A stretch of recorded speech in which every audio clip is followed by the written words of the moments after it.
Now, let's try that again, huh? Better.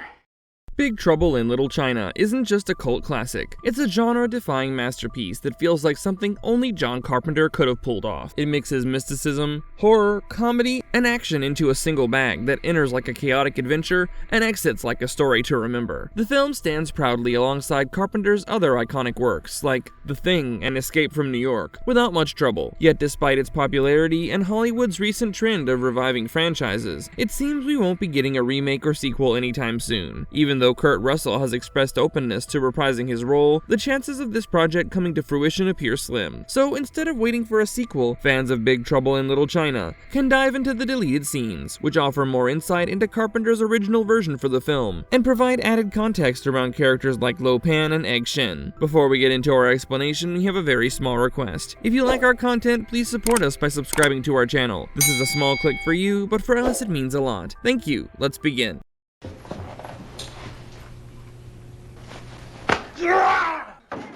John Carpenter and deleted scenes. If you know John Carpenter, you know he's committed to delivering the ultimate cinematic experience, never shying away from any aspect of storytelling. He redefined the traditional notion of a hero, paving the way for the anti-hero archetype that is now so overused in cinema. One of the things that keeps his work relevant decades later is his sharp sense of rhythm and type editing. He treats his movies like a heartbeat, steady, measured, and impactful. To achieve that, it's no surprise that Carpenter has a treasure trove of deleted scenes. Although he shoots a complete film, he's quick to trim anything that might slow the pace or dilute the impact. For example, the original cut of Escape from New York included a bank robbery scene that provided backstory for Snake Plissken. However, Carpenter cut it because it risked undermining Snake's mythic presence, which is better built through other characters' references throughout the film. In the case of Big Trouble in Little China, the same principle applies. If a scene slows the pace, explains too much, or shifts the tone, it gets cut. But Carpenter doesn't treat these deleted scenes as mistakes. He often includes them in TV releases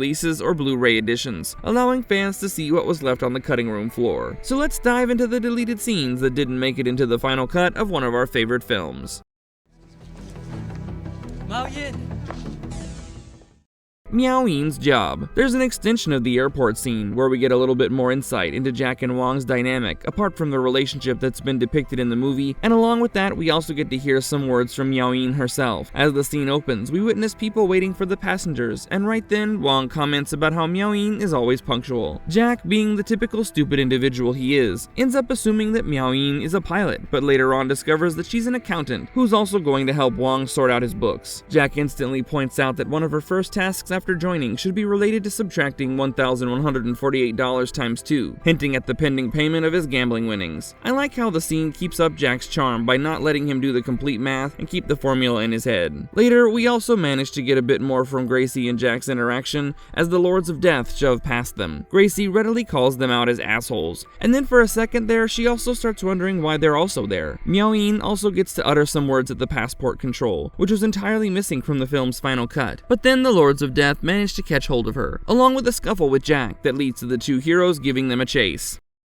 Shark's Fin Soup. Picking up right where we left off, we get to see Jack and Wong in hot pursuit of the Lords of Death. Jack sticks out his persona while driving the truck and lets out one of his classic dialogues when he says, "You can run, but you can't hide." But right then, the chase is cut short when a Puma truck blocks their view. Fans might remember that the car also appears in the original cut, but the Lords of Death are gone by then. We get a missing beat here as we witness the truck pull away to reveal the space. So we had another opportunity to witness Jack's frustration, as he was trying to talk big game and still ended up being behind the 8-ball. Right then, we cut to Egg Shen's tour bus rolling through Chinatown, and we get a little bit more of the comedy that Carpenter was trying to create in the film. Egg asked the bus full of tourists about who amongst them had tried shark fin soup before, and in response, only one tourist lifts their hand. Egg is shocked by the response and takes his time to believe it, showing his usual expressions, indicating his disbelief. Then he states that they'll go and try some Chinese cheeseburgers instead. Even though it might not seem like a very important moment from the film, it does manage to humanize Egg Shen's character to a certain level, and sets up his dry, whimsical energy. Egg has seen it all, even the number of tourists who haven't tried shark's fin soup. Kurt Russell has fun. Before being sent into the White Tiger brothel, Gracie briefs Jack about Mrs. O'Toole, referred to as the Tibetan magic, and indicates her involvement in the brothel operations. We get a clear idea that the film has a blend of usual humor and some mysticism, but in a more exciting turn, this scene also features Kurt Russell's foray into comedy, as he navigates the brothel with Jack's exaggerated bravado and occasional cluelessness, perfectly aligning with Carpenter's intentions for the hero that he intended to keep along with the tone of the film. magicians? Yeah, sort of. It's hard to explain. Try real hard. Here, drink. Gracie's drink. Right after escaping from the White Tiger, we see the gang get together at Gracie's office, where Jack lies back on the chair, and right then, she hands him a drink that appears to be milk. However, the deleted scene actually gives an insight into the drink, which might be something that could hurt Jack's sentiments, as he finds out that it isn't just milk. Turns out that it's a bizarre health concoction made up of all kinds of stuff Jack probably won't enjoy, including ground-up seahorses. This gives Jack another reason to hate the situation he has put himself into by getting involved in Wong's troubles. In the end, Jack ends up chugging the entire drink and comments, "Too much dried seahorse," and it also sets up an explanation for the seahorse joke, a running joke that was completely removed from the film. Lo Pan's jokes. Another scene hints at the type of comedy that John Carpenter was going for when making the movie, and it particularly points out that it would have been too far from the tone that the film already carried. As the captured Jack and Wong are brought to Lo Pan, they clarify that they're looking for the girls with the green eyes. Right then, Lo Pan looks away and says, "Japanese," only for a confused Wong to ask if he means the girl was Japanese. But it turns out that Lo Pan was referring to the malfunctioning television set that was kept in the corner. Yeah, that's a very good scary movie franchise joke right there. The Wing Kong Exchange. Before exploding into bits, we actually get to see Thunder in his business attire, giving the girls a tour of the inner workings of the Wing Kong Exchange. This scene was removed from the final cut because of pacing issues.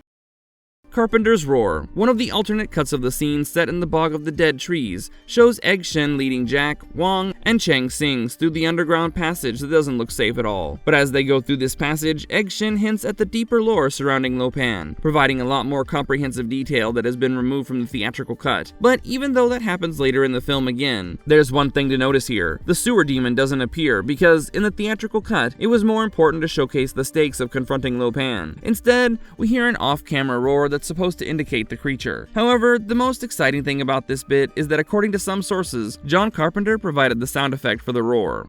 Beg the Emperor, make me a man again, flesh and blood. Get to the goddamn point. Egg Shen's history. It's bizarre to imagine how Egg Shen has the answer to everything and somehow gives them the right insight before some of the major moments in the films. However, one of the deleted scenes provides an interesting look into that, as we see the gang of heroes right before they stop Lo Pan's wedding procession. He gives a strong backstory on Lo Pan's ancient curse, explaining how important the girl with the green eyes sacrifice was for helping him regarding his mortal form, and once again goes on his quest to achieve ultimate power. While that's very well explained, Egg Shen finally gets to the nitty-gritty of the details by indicating his own personal stake in the battle, sharing that he has awaited this confrontation for quite a long time, and now it marks a pivotal moment in his life. You first, Jack. Absolutely.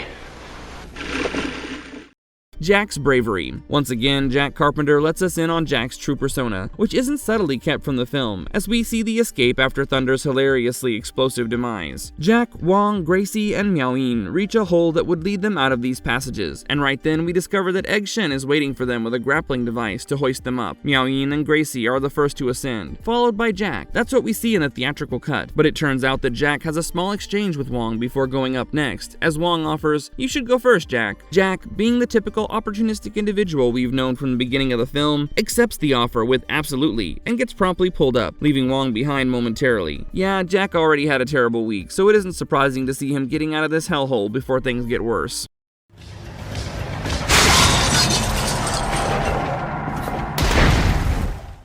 The extended ending. Payback at the pier. In an extended version of the film's final scenes, we see Carpenter giving Jack one last chance to prove his badassery by letting him enter the action territory and finally use his truck. Right after the gang's great escape, we find them next to the traffic lights, and things are just about settling down, as Wong and Miao Yin share their victorious kiss to indicate all the trouble that they went through in the film. But right when all was looking cute, Jack ends up spotting something that brings him right back to his action mode, as he witnesses the Lords of Death car cruising past them and going around like they didn't just put Jack through a near-death experience and ruin his week. Jack follows them as they pull over near the river for a drink, and right then, Jack comes up from behind them and slams the Pork Chop Express to shove their car right into the bay. With the final satisfaction of knocking out the enemy again, Jack says, "I feel a lot better now." It's interesting that it finishes the loop of the film and ties things up with the use of the Pork Chop Express, giving Jack a chance to show how much he loves his truck and considers it an extension of himself.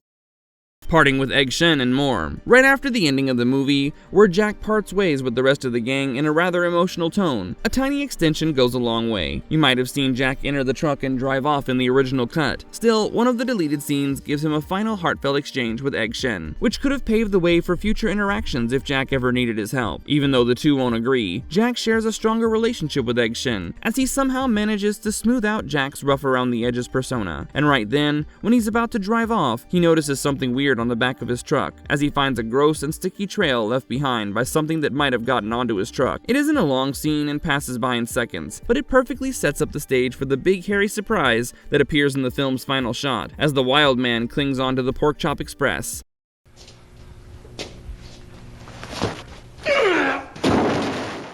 Marvelous verdict. Revisiting the deleted scenes of the film clearly proves to be an adventure in itself, as we get to see some important dialogues that would have changed the film's tone and given an insight into the characters' dynamics. Even though the theatrical cut will always remain the classic, it can't be denied that the deleted scenes allow us to reconnect with Carpenter's vision and further navigate the world of Big Trouble in Little China. The Blu-ray release provides access to these scenes for those eager to explore further. Fan edits like the fully engorged edition integrate them into the film, offering a fresh perspective on this beloved classic. If you liked our content, don't forget to leave a like and subscribe to us if you haven't already. Have a good one and be safe. Thanks everyone.